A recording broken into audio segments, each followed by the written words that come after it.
ಅವರು ಬೆಂಗಳೂರಿಗೆ ಬಂದು HMT ಹಿಂದೂಸ್ತಾನ್ ಮೆಷಿನ್ ಟೂಲ್ಸಲ್ಲಿ ಕೆಲಸದಲ್ಲಿದ್ದರು. ನಮ್ಮ ತಂದೆಗೆ ನಾನು ಒಬ್ಬಳೇ ಮಗಳು. ಸೊ ನಾವು ಬೆಂಗಳೂರಲ್ಲೇ ನಾನು ಹುಟ್ಟಿ ಬೆಳೆದಿದ್ದು. ನಮ್ಮ ತಂದೆ ಜಮೀನು ಈ ಊರಲ್ಲಿತ್ತು. ಅದು ಅವರಿಗೆ ಸುಮಾರು ಒಬ್ಬನೇ ಮಗ ಅಂತ ಸುಮಾರು ಜಮೀನಿತ್ತು. ಅವರು ದೊಡ್ಡಪ್ಪನ ಮಕ್ಕಳಿಗೆ ಎಲ್ಲ ಕೊಟ್ಬಿಟ್ರು ದಾನ. ನಾನು ಬೆಂಗಳೂರಲ್ಲಿದ್ದೀನಿ, ನಾನು ಕೆಲಸದಲ್ಲಿದ್ದೀನಿ, ನಾನು ಆರಾಮವಾಗಿದ್ದೀನಿ ಅಂತ ಹೇಳಿ ಊರ ಹತ್ರ ಇರೋ ಜಮೀನೆಲ್ಲ ಅವ್ರ ದೊಡ್ಡಪ್ಪನ ಮಗನಿಗೆ ಕೊಟ್ಬಿಟ್ಟಿದ್ದಾರೆ.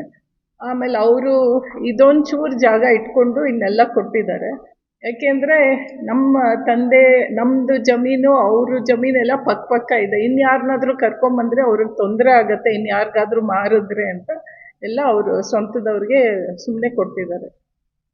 ಮತ್ತು ಈಗ ನಾವು ಬೆಂಗಳೂರಲ್ಲೇ ಇದ್ದಿದ್ದು. ನಮ್ಮ ತಂದೆ 2 years ಬ್ಯಾಕು, 2 ವರ್ಷದ ಹಿಂದೆ ತೀರ್ಕೊಂಡ್ರು. ಆವಾಗ ಅವರಿಗೆ 98 years. ಸೊ ಪಾಪ ಆ ವಯಸ್ಸಲ್ಲಿ ಎಲ್ಲ ಬಂದು ಊರಲ್ಲಿ ಬಂದು ನೋಡ್ಕೊಳ್ಳೋದಕ್ಕೆ ಎಲ್ಲ ಆಗ್ತಿರ್ಲಿಲ್ಲ. ನಾನು ಕೆಲಸದಲ್ಲಿದ್ದೆ. ನಾನು BEL ಅಲ್ಲಿ ಅಡಿಷ್ನಲ್ ಜನರಲ್ ಮ್ಯಾನೇಜರ್ ಆಗಿದ್ದೆ. ನಮ್ಮ ಮನೆಯವರು ಪ್ರೊಫೆಸರು IASC ಆಗಿದ್ದರು. ನಾವು ನಮ್ಮ ಕೆಲಸದಲ್ಲೇ ಬ್ಯುಸಿ ಆಗಿದ್ವಿ. ನಮಗೂ ಊರಲ್ಲಿ ಬಂದು ನೋಡಿ ಮಾಡೋಷ್ಟು ಟೈಮೂ ಇಲ್ಲ, ಮತ್ತು ಆ ಥರ ನಮಗೆ ಇಂಟ್ರೆಸ್ಟು ಇರಲಿಲ್ಲ. ಸೊ ಅದಕ್ಕೆ ನಾವು ಹಾಗೆ ಬಿಟ್ಬಿಟ್ಟಿದ್ರಿ. ಈಗ ಸಡನ್ನಾಗಿ ಯಾರೋ ಅವ್ರ ಹೆಸರಲ್ಲಿ ಇಂಪರ್ಸನೇಟ್ ಮಾಡಿ ಸೇಲ್ ಮಾಡ್ತಾ ಇದ್ದಾರೆ ಅಂತ ಗೊತ್ತಾಗಿ ಮಂಜುನಾಥ್ ಅವರು ನಮಗೆಲ್ಲ ತಿಳಿಸಿದ್ರು. ಅದಕ್ಕೆ ನಾವೀಗ ಏನಾದರೂ ಆ್ಯಕ್ಷನ್ ತಗೊಂಡು ಮತ್ತೆ ನನ್ನ ಹೆಸ್ರಿಗೆ ಮಾಡಿಸ್ಕೋಬೇಕು ಅಂತ.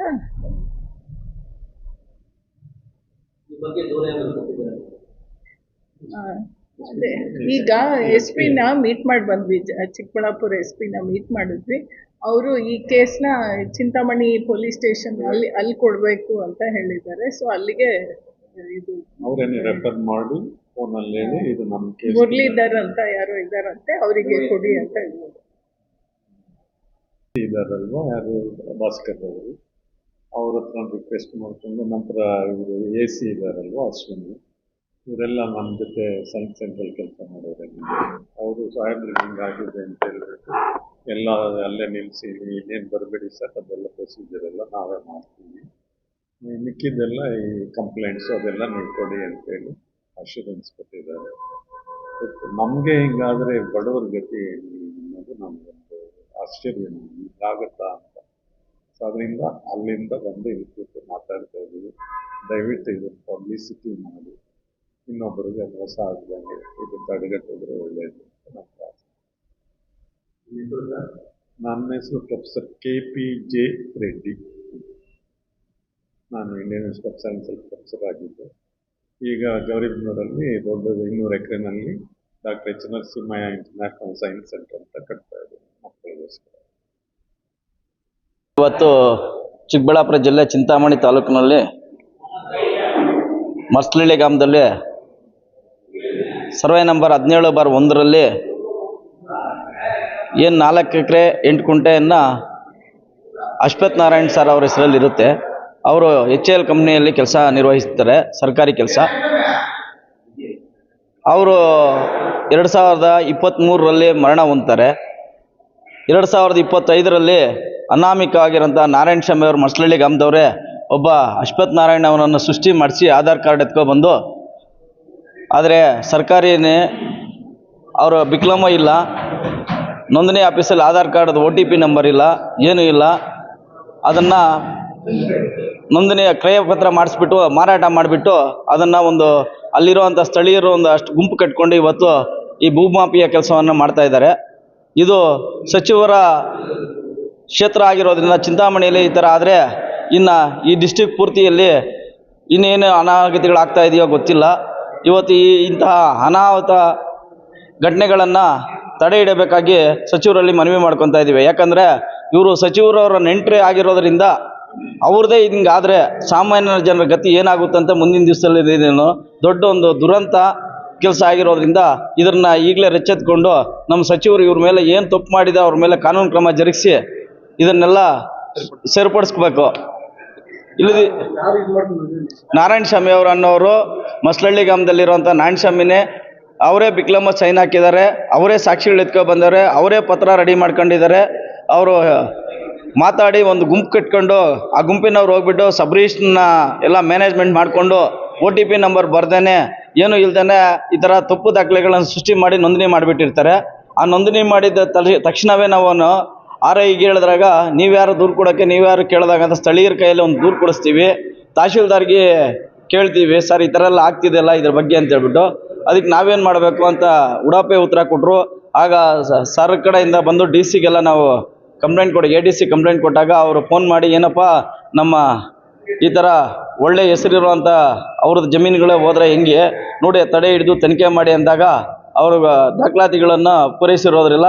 ಸ್ಪಷ್ಟವಾಗಿ ಇದು ಕಳ್ಳತನ ಮಾಡಿರುವಂಥ ಕೆಲಸ ಅಂತ ಗೊತ್ತಿದ್ದು ಕಳ್ಳ ದಾಖಲೆಗಳನ್ನು ಸೃಷ್ಟಿ ಮಾಡಿರೋದಂತ ಗೊತ್ತಾದ ಮೇಲೆ ಅವ್ರ ಮೇಲೆ ಕಾನೂನು ಕ್ರಮ ಜರುಗಿಸ್ತೀವಿ ಅಂತ RIT ಸೆಕ್ಷನ್ ಮಾಡಿ ಮತ್ತೆ ಪುನಃ ಯಥಾಸ್ಥಿತಿ ಪಾಣಿ ಮಾಡಿ ಅದಕ್ಕೆ ಹೊರಟಿದ್ದಾರೆ.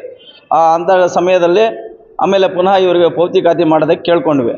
ಅದಕ್ಕೋಸ್ಕರ ಈ ತಪ್ಪು ಕೆಲಸ ಮಾಡಿರೋ ಮೇಲೆ ಈ ಕಾನೂನು ಕ್ರಮ ಜರುಗಿಸಿ ಸಚಿವರು ಅವ್ರನ್ನ ಈ ಕೂಡಲೇ ಇಂಥ ದುರ್ಘಟನೆಗಳನ್ನು ತಡೆ ಹಿಡಿಯಬೇಕಂತೇಳಿ ಮನವಿ ಮಾಡ್ಕೊತಾ ಇದ್ದೀವಿ ಸರ್.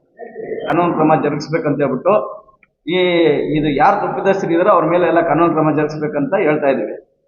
ಈಗ ಉಸ್ತುವಾರಿ ಮಿನಿಸ್ಟ್ರಿಗೂ ಹೇಳೋದಿಷ್ಟೇ ಸರ್, ತಮ್ಮ ಕ್ಷೇತ್ರದ ವ್ಯಾಪ್ತಿಯಲ್ಲೇ ಇಂಥ ಅನೈತಿಕ ಚಟುವಟಿಕೆಗಳು ನಡೆದಾಗ ಜಿಲ್ಲೆಯಾದ್ಯಂತ ಪಾಪ ಇನ್ನು ರೈತರ ಪರಿಸ್ಥಿತಿ ಏನಿರುತ್ತೆ ಅಂತ, ರೈತರಿಗೆ ಜಮೀನುಗಳನ್ನ ಎಲ್ಲೋ ತೆಗೆದುಬಿಟ್ಟು ಪಾಪ ಅವರು ಇಲ್ಲದೇ ಇದ್ದವನ್ನ ಈ ಥರ ತಪ್ಪು ದಾಖಲೆಗಳ ಸೃಷ್ಟಿ ಮಾಡಿ ಅವ್ರು ಮಾರಾಟ ಮಾಡಿಕೊಂಡು ಅವ್ರಿಗೆ ಕೋರ್ಟ್ಗೆ ಹೋದಾಗ 4 ರಿಂದ 5 ವರ್ಷ 10 ವರ್ಷ 15 ವರ್ಷ 20 ವರ್ಷ ಈಗ ಭೂಮಾಫಿ ಅವ್ರ ಹತ್ರ ದುಡ್ಡಿರುತ್ತೆ, ಈ ಕೋರ್ಟಲ್ಲ ಇನ್ನೊಂದು ಕೋರ್ಟ್ಗೆ ಹೋಗ್ತಾರೆ, ಅಳ್ದು ಲಾಸ್ಟಿಗೆ ಜಮೀನೇ ಬಿಟ್ಟೊಟ್ಟೋಗ್ತಾರೆ.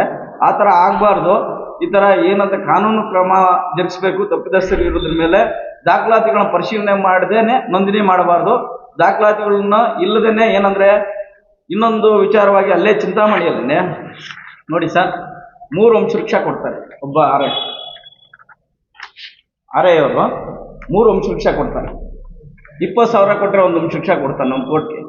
ಅದಾದ್ಮೇಲೆ 2 ವರ್ಷ ಆದ್ಮೇಲೆ ಇನ್ನೊಂದು ಕೋರ್ಟ್ಗೆ ಹೋಗ್ತಾರೆ, 30,000 ಕೊಡ್ತಾರೆ, ಒಂದು ವಂಶವೃಕ್ಷ ಕೊಡ್ತಾನೆ.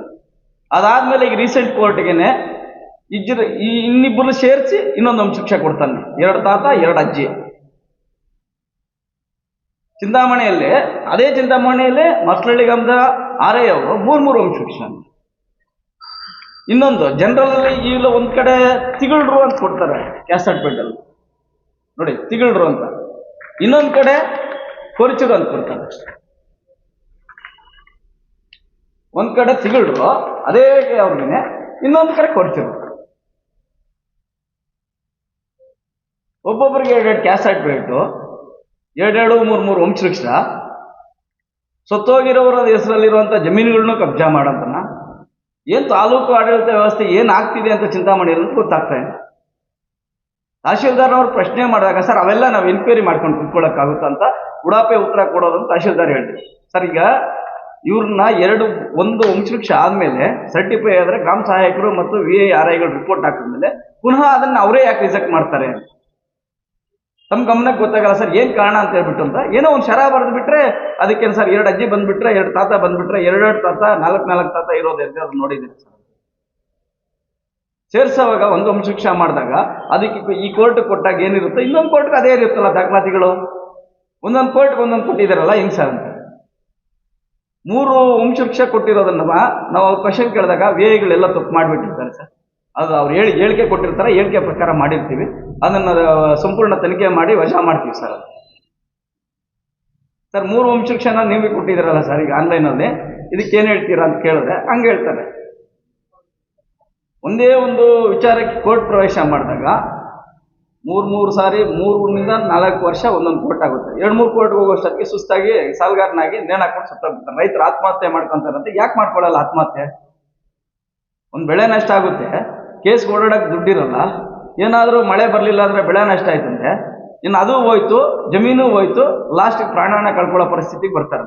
ಇಂತಹ ಸಿಚುವೇಶನ್ಗಳು ಇವತ್ತು ಚಿಕ್ಕಬಳ್ಳಾಪುರ ಜಿಲ್ಲೆಯಲ್ಲಿ ಜಾಸ್ತಿ ಆಗ್ತಾ ಇದೆ. ಅದು ಮೊನ್ನೆ ಶಿಡ್ಲಘಟ್ಟ ತಾಲೂಕಲ್ಲಿ ಒಂದಾಗಿತ್ತು, ಅದನ್ನಾಗಲೇ ಪ್ರೆಸ್ ಮೀಟಲ್ಲೇ KDP ಮೀಟಿಂಗಲ್ಲಿ ಮಾತಾಡಿದ್ರು. ಈಗ ಸಚಿವರು ಇರುವಂಥ ಕ್ಷೇತ್ರದಲ್ಲೇ ಈ ಥರ ನಡೀತಾ ಇದೆ. ಇವು ಎಲ್ಲವನ್ನು ಕಡಿವಾಣ ಹಾಕ್ಬೇಕಂತ ಹೇಳ್ಬಿಟ್ಟು ಇವತ್ತು ಪತ್ರಿಕಾ ಮಾಧ್ಯಮದ ಮುಂದೆ ನಾವು ಕೈ ಮುಗಿದು ಕೇಳ್ಕೊತಾ ಇರೋದೇನೆಂದರೆ ಇಂತಹ ದುಶ್ಚಟಗಳನ್ನ ಇವತ್ತು ಕಡಿಮೆ ಆಗಬೇಕು, ಇದ್ರ ಮೇಲೆ ಕಾನೂನು ಕ್ರಮ ಜರುಗಿಸಬೇಕು. ತಮ್ಮೆಲ್ಲ ಇದನ್ನು ಸಾಮಾಜಿಕ ಜಾಲತಾಣದಲ್ಲಿ ಏನು ಹಬ್ಬದಾಗ ಅಧಿಕಾರಿಗಳು ಇನ್ನು ಮುಂದೆ ಆದರೂ ಎಚ್ಚೆತ್ತುಕೊಂಡು ಇದನ್ನ ಕಡಿವಾಣ ಹಾಕುವಂಥ ಪರಿಸ್ಥಿತಿ ಬರುತ್ತೆ ಅಂತ ಹೇಳ್ಬಿಟ್ಟು ದಯವಿಟ್ಟು ನಾವು ಈ ಪತ್ರಿಕಾಗೋಷ್ಠಿಯಲ್ಲಿ ಮನವಿ ಮಾಡ್ತೀವಿ.